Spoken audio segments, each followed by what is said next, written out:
अस्सलाम वालेकुम दोस्तों, तुसी वेखदे पे हो पाक पत्रकार ते मैं तुहाडा दोस्त अहमद फराज। दोस्तों सब तो पहले रिक्वेस्ट है चैनल ਨੂੰ ਸਬਸਕ੍ਰਾਈਬ ਕਰ ਲਓ। ਫੇਸਬੁੱਕ ਵਾਲੇ ਭਰਾ ਵੀਰ ਬਹੁਤ ਅੱਛੇ पेज ਨੂੰ ਫਾਲੋ ਕਰ ਲਓ। ਕਿਸੇ ਭਰਾ ਵੀਰ ਨੂੰ ਅੱਛੀ ਨਸਲ ਦੀ ਗਾय ਚਾਹੀਦੀ ਹੋਵੇ ਬਾਇਤਮਾਦ और भरोसे ਨਾਲ ਪਰਚੇਸ ਕਰ ਸਕਦਾ ਹੈ। ਲੋਕੇਸ਼ਨ ਅੱਡਾ ਬੁੰਗਾ ਹਯਾਤ, तहसीलो जिला पाक पतन शरीफ। मोबाइल नंबर है साडा 0300 पूरा 8754 743। व्हाट्सएप नंबर भी यही है जी, तो लोकल नंबर भी यही है। जर्सी चोलस्तानी फर्स्ट टाइमर माशाल्लाह गाय लगाई सी मेरे भरावां देखी होनी। साडा सबसक्राइबर बहुत अच्छा भाई फहद भाई अमेरिका च होंदा है। अमेरिका च साडे डॉलर आ गए माशाल्लाह। ये फैसलाबाद शहर जा रही। अगर किसी भरा वीर नूं मजीद जानवर चाहिए हो, जानवर माशाल्लाह अच्छे अच्छे खड़े रब्ता करके परचेज कर सकता है। अगर फहद भाई मैंने सुन रही है बहुत शुक्रिया, एतमाद किया, ट्रस्ट किया और अमेरिका के डॉलर भेजन ए माशाल्लाह फैसलाबाद जा रही। अल्लाह ताला मालिक दा नसीब करे। कैमरामैन साहब गड्डी नंबर एक एक चीज़ करो क्लियर तो करो लोडी ले चलो जी।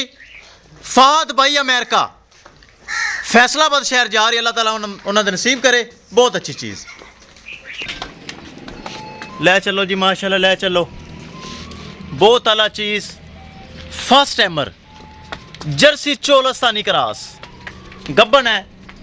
10 दिन ले जाए, हफ्ता ले जाए, चीज़ बहुत आला मयारी चीज़ और माशाल्लाह बहुत अच्छी चीज़। अल्लाह ताला मालिक दा नसीब करे। जिन्ना अमेरिका विच बह के फहद भाई मेरा बॉस मेरा भरा उन्हें डॉलर भेज दिते हैं।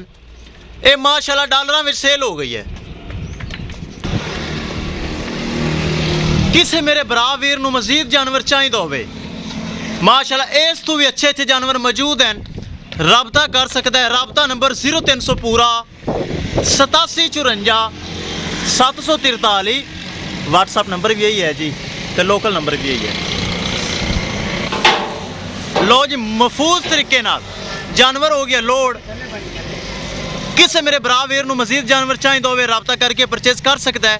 इंशाल्लाह दोस्तों मिलांगे एक नई वीडियो के नाल। अपने फराज दोस्त नूं दे इजाजत। अल्लाह निगहबान।